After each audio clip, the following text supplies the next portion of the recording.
अखेर अनुराधाने ठरवलं सानिकाचं लग्न, पण कसं आणि कोणाशी? नमस्कार मित्रांनो, या मालिकेच्या आजच्या भागामध्ये नक्की काय घडलं चला तर बघूया. तर घडतं असं, शिवू पाटलांचा चांगलाच माज उतरतो आणि फक्त त्यावर थांबत नाही तर स्वीटीलाही खुणच देतो. आता पाटील मोठ्याने ओरडतो, शुभू.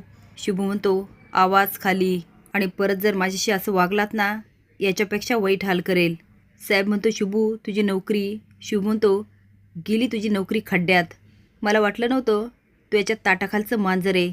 स्वीटी म्हणते, शुभू अरे काय करायला आहे? शुभू म्हणतो, तू गप ग.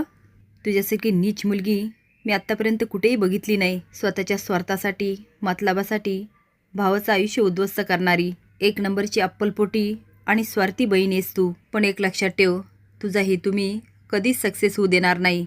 श्रावणी माझी बायको आहे आणि कायम बायको राहणार, आणि माझं तिच्यावर आणि तिचं माझ्यावर खूप प्रेम आहे, आणि आयुष्यभर आमच्या प्रेमाच्या आड कुणीच येऊ शकत नाही, आणि जो येईल त्याची अशीच अवस्था करेल, त्याला पायाखाली तुडून काढेल.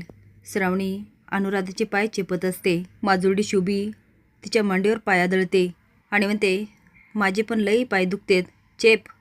श्रावणी तर मोठ्याने ओरडते, शोभाताई, आणि स्वतःच्या मांडीवरून तिचं पाय जोरात ढकलून देते आणि म्हणते, मी तुमचे पाय चेपणार नाही. आता मात्र शुभीचा चांगलाच माज उतरतो.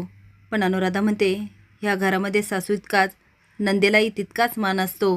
पुन्हा एकदा शुभी तिच्या मांडीवर पाय ठेवते. अनुराधा म्हणते, चेप की पाय. आता शुभी तिला खुणवते, चेप पाय.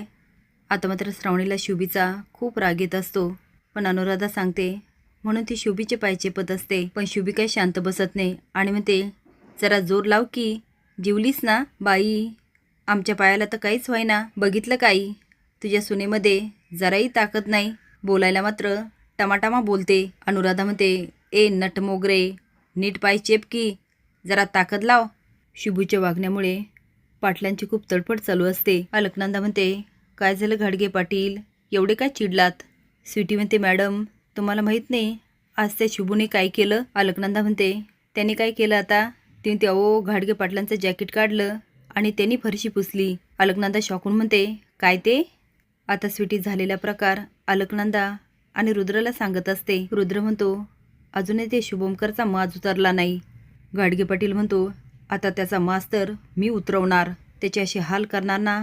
अलकनंदा म्हणते, थांबा थांबा, अरे काय चाललंय तुमचं? तुमच्या या अतिरेकमुळे शुभूला कळालं ना विशंभरच्या सगळ्या संपत्तीचा मालक फक्त तो आहे, तर आपली काय हालत होईल कळतंय ना. अनुराधा घरी येते आणि मोठ्याने आवाज देते, सानिका बाहेर ये. अगं तुझ्यासाठी आनंदाची बातमी आहे. शुभी म्हणते, आई अगं काय आनंदाची बातमी आहे? आणि सानिकासाठी? अगं आम्हाला तरी सांग. तेवढेच सानिका बाहेर येते. आता नक्की काय चाललं? शुभू, श्रावणी आणि बाबांना काही कळत नाही. आता सानिकालाही उत्सुकता लागते, नक्की झालं काय? शुभी म्हणते, आई आली सानिका, सांग आता काय आनंदाची बातमी आहे? अनुराधा शुभीकडे बघत म्हणते, आपल्या सानिकासाठी स्थळ आलंय, तिचं लगीन ठरून आले मी. आता मात्र शुभू, श्रावणी, बाबा आणि सानिका शॉक होतात. पण शुभी मात्र खूप खुश होते आणि म्हणते, काय सांगतेस आई, सानिकाचं लग्न ठरलं? वा वा वा. बाबा म्हणतात, शोभे काय वा वा वा?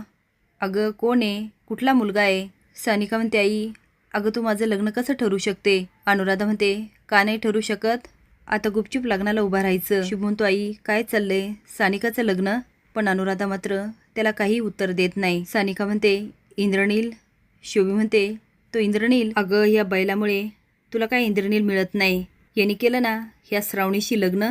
आता बघूया अनुराधाने सानिकासाठी कुठला मुलगा चॉईस केला. असेच अपडेट जाण्यासाठी लाईक आणि सबस्क्राईब करा. धन्यवाद.